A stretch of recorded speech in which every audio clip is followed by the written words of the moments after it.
Hello everyone. Today's topic is light and subtopic is reflection of light. कल हमने जो discuss किया था वो था आपका characteristics of light and behaviour of light in the interface of two media, जो कि कवर्ड था पूरा. आज हम बात करने वाले हैं बहुत ही इंपॉर्टेंट टॉपिक जो कि हर क्लास में मैक्सिमम प्रायोरिटी रखता है, वो है आपका टॉपिक रिफ्लेक्शन ऑफ लाइट. सबसे पहले तो डेफिनेशन आता है कि what is the definition of reflection. Reflection होता क्या है? लाइट का जाना, टकरा कर वापस आ जाना सेम मीडियम में कहलाता है आपका रिफ्लेक्शन. इसका अगर मैं स्टेटमेंट बोलूँ तो स्टेटमेंट होगा आपका कि when a ray of light strike on the surface and return back in the same medium. When a ray of light strike on the surface, light का जाना, टकराना, स्ट्राइक करना एंड रिटर्न आ जाना in the same medium, वापस आ जाना same medium में, is called reflection of light. मैं फिर से डेफिनेशन रिपीट करता हूँ कि when a ray of light strike on the surface and return back in the same medium is called reflection of light. अगर मैं इसका दूसरा स्टेटमेंट बोलूँ तो मैं बोल सकता हूँ सेम लैंग्वेज में कि phenomena of bouncing back of light. Phenomena of bouncing back, टकराना, बाउंस बैक हो जाना, फिर से आ जाना in the same medium. Phenomena of bouncing back of light in the same medium is called reflection of light. ठीक है. अगर बात करें रिफ्लेक्शन को समझने की तो ये मेरे पास एक स्मूथ सरफेस है, रिफ्लेक्टिंग सरफेस है या पॉलिश सरफेस में इसको बोल सकता हूँ. और बेसिकली पॉलिश सरफेस जो हम काम में लेते हैं वो लेते हैं हम लोग मिरर. मतलब मैं इसको यहाँ पर डायरेक्टली मिरर का नाम भी दे सकता हूँ. अब ध्यान से देखें तो ये एक ग्लास शीट जो कि ट्रांसपेरेंट होगी और नीचे से मैंने इसको पॉलिशिंग किया हुआ, ये पॉलिशिंग का सिंबल होता है. ठीक है. अगर मैं बात करूँ यहाँ पर लाइट की तो लाइट यहाँ पर स्ट्राइक कर रहा है, इंसिडेंट हो रहा है. This is incident light. आई से इसको मैंने रिप्रेजेंट किया है. आने वाली रे मतलब मैंने इसको इंसिडेंट रे से रिप्रेजेंट किया है. आप यहाँ पर इंसिडेंट रे को उसकी डायरेक्शन से मेंशन कर सकते हैं. अगर आप डायरेक्शन मेंशन नहीं करते हैं तो सब्जेक्टिव एग्जाम में आपका गलत हो सकता है. ठीक है. तो डायरेक्शन मेंशन करना बहुत ज़्यादा इंपॉर्टेंट है. आने वाली रे मतलब इंसिडेंट रे, स्ट्राइक करके जाने वाली रे रिफ्लेक्टेड रे. आपने किसी चैप्टर में पढ़ा होगा कहीं एक नॉर्मल फोर्स के बारे में. नॉर्मल फोर्स होता क्या है? नॉर्मल का जो डेफिनेशन होता है मैंने यहाँ पर मेंशन किया हुआ है पॉइंट नंबर 7 में. नॉर्मल होता है आपका perpendicular to the surface of the contact. ये perpendicular to the surface of the contact का मतलब क्या होता है कि एक इमेजिनरी लाइन, जैसे कि फॉर एग्जांपल मेरे पास ये सरफेस है, ये मेरे पास एक ऑब्जेक्ट है. ऑब्जेक्ट को जब मैं यहाँ पर रखता हूँ तो ऑब्जेक्ट जैसे ही सरफेस से कॉन्टैक्ट में आएगा, कॉन्टैक्ट में आने के बाद इसके एक इमेजिनरी लाइन फॉर्म होती है जो कि सरफेस के हमेशा क्या होती है? Perpendicular always. अगर फॉर एग्जाम्पल मैं बात करूँ, ये मेरे पास एक इस तरह का इंक्लाइन प्लेन है, यहाँ पर मैं एक ब्लॉक रख दूँ तो पूछोगे यहाँ पर से नॉर्मल कहाँ लगेगा? अब कॉन्टैक्ट आ चुका है, कॉन्टैक्ट होते ही नॉर्मल कहाँ लगेगा? इसके परपेंडिकुलर. ठीक है. अगर मैं बोलूँ कि बॉडी यहाँ पर जाकर चिपक गई, अब बताइए इसका परपेंडिकुलर कहाँ होगा? तो इसका परपेंडिकुलर कहाँ होगा? इस डायरेक्शन में, ऑलवेज सरफेस के परपेंडिकुलर. तो अगर यहाँ थोड़ा ध्यान से देखें तो पहले लाइट आया, स्ट्राइक हुआ, कॉन्टैक्ट हुआ, और कॉन्टैक्ट होने के बाद जैसे ही कॉन्टैक्ट होगा तो सबसे पहले क्या काम होगा? नॉर्मल बनेगा. और नॉर्मल कहाँ बनेगा? सरफेस के परपेंडिकुलर. अगर लाइट में अच्छे से आपको कमांड करना है तो नॉर्मल पे कमांड होना बहुत ज़्यादा ज़रूरी है. इंसिडेंट लाइट आई, कॉन्टैक्ट हुआ, कॉन्टैक्ट होने के बाद सबसे पहले क्या काम? नॉर्मल बनेगा. और नॉर्मल कहाँ बनेगा? आपके सरफेस के परपेंडिकुलर. ये मैंने सरफेस के परपेंडिकुलर नॉर्मल को ड्रॉ किया. ठीक है. जैसे ही स्ट्राइक हुआ, नॉर्मल बना. नॉर्मल बनने के बाद लाइट रिफ्लेक्ट हो गई इन द सेम मीडियम. ये इंसिडेंट रे, ये रिफ्लेक्टेड रे और ये नॉर्मल. यहाँ पर इंसिडेंट रे को पॉइंट नंबर 1 में मैंने नाम दिया हुआ है, लिखा हुआ है यहाँ पे इंसिडेंट रे. आर को मैंने किस नाम से रिप्रेजेंट किया? This is point number 2 reflected ray. और एन यहाँ पर क्या होता है आपका? नॉर्मल. पॉइंट नंबर 7 इसका नाम, इसका लैंग्वेज क्या होगा? Perpendicular to the surface of the contact. Surface के परपेंडिकुलर जो इमेजिनरी लाइन बनती है वो क्या कहलाती है? आपकी नॉर्मल. यहाँ पे अगर बात करें तो ये नॉर्मल और इंसिडेंट रे के बीच में एक एंगल बनता है. This is angle of incidence. क्या बोलते हैं हम लोग इसको? Angle of incidence. Angle between, मैं लैंग्वेज रिपीट कर रहा हूँ, दिस इज एंगल का sign, and angle between incident ray and normal is called angle of incidence. अब यहाँ पर देख सकते हैं ये पॉइंट लगाया हुआ है मैंने. एंगल ऑफ इंसिडेंस मतलब angle between incident ray I and normal N. ये होगा आपका एंगल ऑफ इंसिडेंस. अगर मैं इसकी बात करूं आर की तो ये क्या होगा? Angle between normal and reflected रे, या फिर इसको आप ऐसे ही पढ़ सकते हैं angle between reflected ray and normal. दोनों एक ही बात है. ये आपके यहाँ पर ये साइन होगा, ये एंगल का साइन है, और ये रिफ्लेक्शन, एंगल ऑफ रिफ्लेक्शन. ठीक. अगर मैं आगे बात करूँ नेक्स्ट इनकी तो ये आपका कहलाता है ग्लेंस एंगल ऑफ इंसिडेंस. ये आपका रिफ्लेक्शन वाला डेफिनेशन दिया हुआ है यहाँ पे मैंने. अगर बात करें इसकी तो ये होगा आपका ग्लेंस एंगल ऑफ इंसिडेंस. ये दिया हुआ है ग्लेंस एंगल ऑफ इंसिडेंस, ये दिया हुआ है ग्लेंस एंगल ऑफ रिफ्लेक्शन. अगर इनके लैंग्वेज की बात करें तो ये लैंग्वेज क्या होगा हम देख के बता सकते हैं यहाँ पे कि angle between incident ray and reflecting surface. किस के बीच में एंगल दिया हुआ है? ये इंसिडेंट रे ये वाली रे and this is reflecting surface, इनके बीच में जो एंगल होगा वो कौन सा कहलाएगा आपका ग्लेंस एंगल ऑफ इंसिडेंस। मैंने लैंग्वेज में लिखा रखा है कि ग्लेंस एंगल ऑफ इंसिडेंस मतलब क्या होगा, angle between the reflecting surface कौन सी, ये पॉलिश सरफेस, एंड दूसरा क्या दिया हुआ है आपका इंसिडेंट रे आई। ठीक है, इनके बीच में जो एंगल होगा उसको मैं क्या बोलूंगा, ग्लेंस एंगल ऑफ इंसिडेंस। बात करते हैं दूसरे एंगल के, which is glens angle of reflection. Glens angle of reflection मैंने यहाँ पर मेंशन किया हुआ है। ग्लेंस एंगल ऑफ रिफ्लेक्शन मतलब क्या बोल रहा है कि angle between the reflecting surface and reflected रे। ये आपका reflecting surface and this is your reflected ray, इनके बीच में जो एंगल होगा उसको मैं क्या बोलूँगा, ग्लेंस एंगल ऑफ रिफ्लेक्शन। ठीक, अब बात करते हैं नेक्स्ट, पॉइंट ऑफ इंसिडेंस। ये मेरा एक डेफिनेशन होगा पॉइंट ऑफ इंसिडेंस, मैंने यहाँ पर मेंशन किया हुआ है point of incidence point number 8 में। Point eight which incident ray, reflected ray and normal meat. ऐसा पॉइंट जहाँ पर incident ray, reflected ray and normal आकर मिलती है वो कहलाता है आपका पॉइंट ऑफ इंसिडेंस। ये दिया हुआ है आपको point of incidence, point eight which the incident ray, reflected ray and normal meat. अगर आप ध्यान से सोचें तो नॉर्मल मैंने कहाँ बताया था आपको, सरफेस के परपेंडिकुलर, नॉर्मल सरफेस के परपेंडिकुलर गिवन है, तो इसका जो एंगल होगा वो सरफेस से मतलब रिफ्लेक्टिंग सरफेस से कितना होगा 90 डिग्री, और ये एंगल भी कितना होगा इसका 90 डिग्री। Is it clear? अगर बात करें नेक्स्ट टॉपिक की, तो नेक्स्ट टॉपिक दिया हुआ है लॉ ऑफ रिफ्लेक्शन, रिफ्लेक्शन का law. It is very very very important part. Law of reflection में पहला दिया हुआ था आपका, मैंने लिखा हुआ है angle I is equal to angle R. Angle I angle R के बराबर है। एंगल आई मतलब एंगल ऑफ इंसिडेंस बराबर होगा या इक्वल होगा एंगल ऑफ रिफ्लेक्शन के, यही बताया हुआ है। एंगल ऑफ इंसिडेंस इसका मतलब क्या है, ये एंगल ऑफ इंसिडेंस और ये एक दूसरे के बराबर होंगे, ये बताया हुआ है। इसको अगर मैं लैंग्वेज में बोलूँ तो क्या बोलूँगा, angle of incidence is always equal to angle of reflection. ये वाला एंगल इस वाले एंगल के हमेशा बराबर होगा, यही मेंशन किया हुआ है इसके अंदर। तो ये रूल है, इसका मतलब ये है कि हर जगह अप्लाई होना है।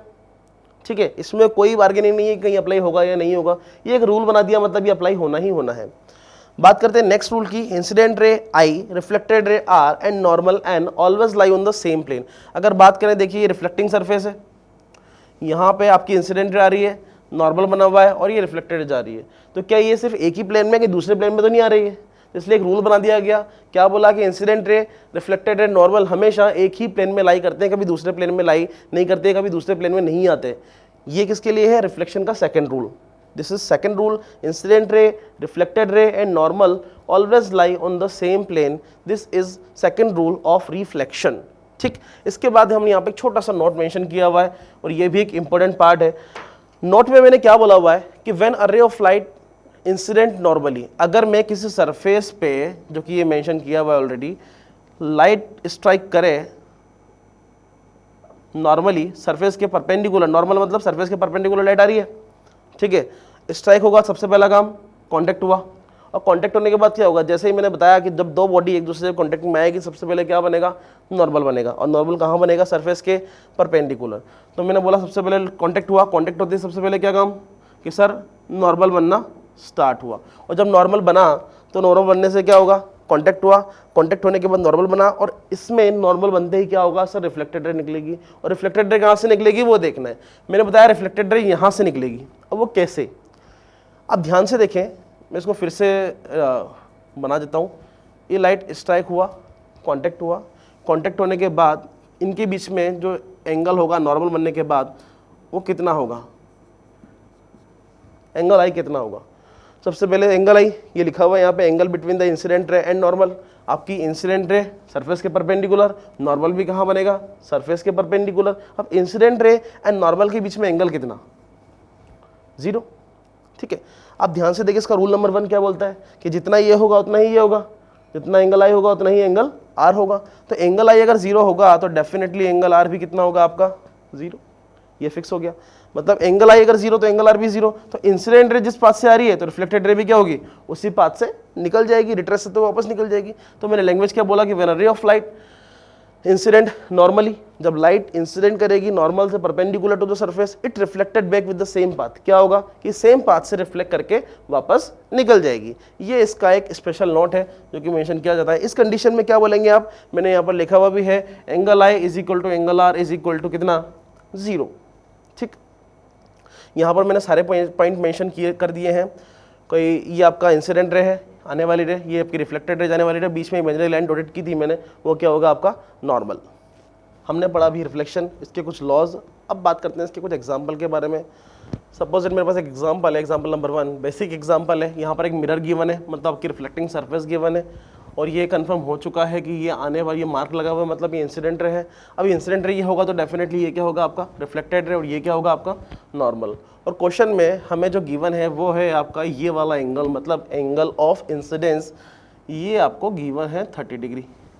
As per my rule angle I is equal to कितना होगा आपका एंगल आर, तो डेफिनेटली अगर एंगल ऑफ इंसिडेंस 30 होगा तो एंगल ऑफ रिफ्लेक्शन भी कितना होगा यहाँ पे 30 डिग्री, ये मैं मेंशन कर सकता हूँ। ठीक, अगर बात करें रिमेनिंग एंगल की तो आपको पता होगा कि ये नॉर्मल है, नॉर्मल है तो सर्फेस के परपेंडिकुलर होगा, और सर्फेस के परपेंडिकुलर होगा तो डेफिनेटली ये यहाँ से 90 का एंगल बनाएगा, और ये 90 का एंगल बनेगा तो ये भी कितना बनेगा आपका 90 का एंगल। ठीक है, अब ये दोनों बन गए आपके 90 के, तो ये रिमेनिंग पार्ट कितना होगा, इसका नाम क्या होगा और रिमेनिंग पार्ट क्या होगा, पहले ये देख लेते हैं। इसका नाम क्या होगा आपका ग्लेंस एंगल ऑफ इंसिडेंस, ठीक है, और इसका नाम क्या होगा आपका ग्लेंस एंगल ऑफ रिफ्लेक्शन। ठीक है, अब इन दोनों के बीच का एंगल अगर मैं निकालूं तो कितना होगा, अगर ये आपका 90 है, ये आपका 30, तो रिमेनिंग एंगल कितना हो गया आपका 60, और अगर ये 60 है तो ये फिर से 90, ये 30, तो रिमेनिंग पार्ट कितना 60। ठीक है, ये रिमेनिंग एंगल मेरे फाइंड आउट हो गए। इस तरह कुछ एग्जांपल्स होते हैं। अब मैं आपसे वर्बली कुछ क्वेश्चन करूं कि what is the angle between incident ray and reflected ray. Verbal question है, what is the angle between incident ray and reflected ray. अब आप देखेंगे कि इंसिडेंट रे तो ये है और रिफ्लेक्टेड रे ये है, तो इन दोनों के बीच का एंगल कितना होगा 60 डिग्री। ये लो निकाल कर लिख सकता है आराम से। अगर मैं आपसे क्वेश्चन पूछूं कि what is the angle between reflected ray and reflecting surface, अब बताइए what is the angle between reflected and reflecting surface. अब रिफ्लेक्टेड रे तो ये है और रिफ्लेक्टिंग सरफेस ये है। ठीक है, तो मेरा आंसर कितना हो गया 60 डिग्री।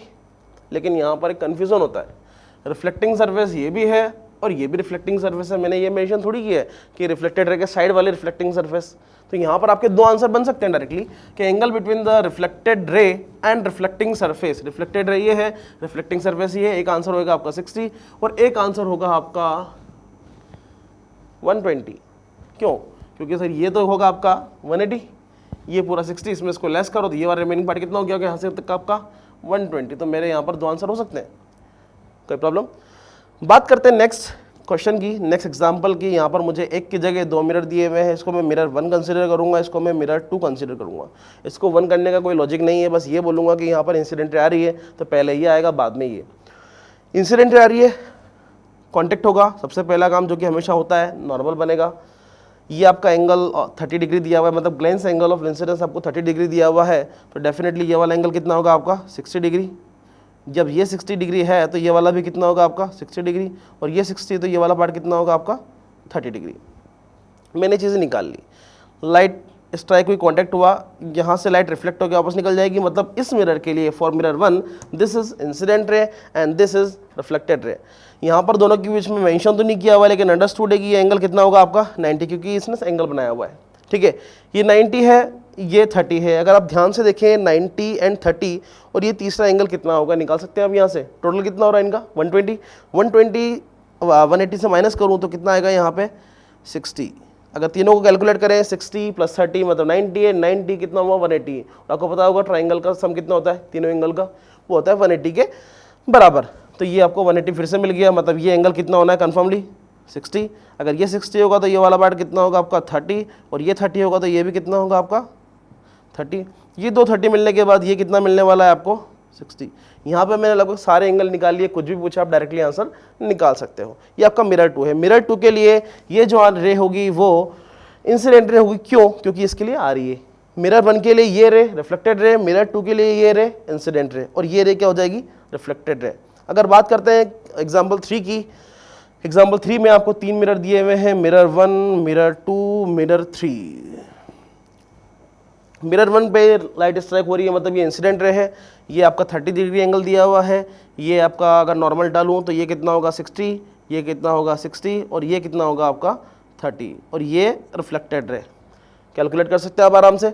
ये बीच में नॉर्मल दिया हुआ है, नॉर्मल मतलब सरफेस से कितना होगा परपेंडिकुलर, ये 30, 90 से 30 अगर माइनस करोगे तो ये वाला एंगल कितना होगा आपका 60, ये 60, तो angle is equal to angle R, ये भी 60 और ये कितना होगा 30, शायद पहले वाली कंडीशन जैसे दिख रही है मुझे। तो ये कितना होगा आपका 90, क्योंकि एंगल दिया हुआ है। जब ये 30 है ये 90 है तो ये वाला जो एंगल होगा वो कितना होगा आपका अगेन 60। फिर से बीच में नॉर्मल ड्रॉ करेंगे क्योंकि सरफेस के परपेंडिकुलर बनना ज़रूरी है।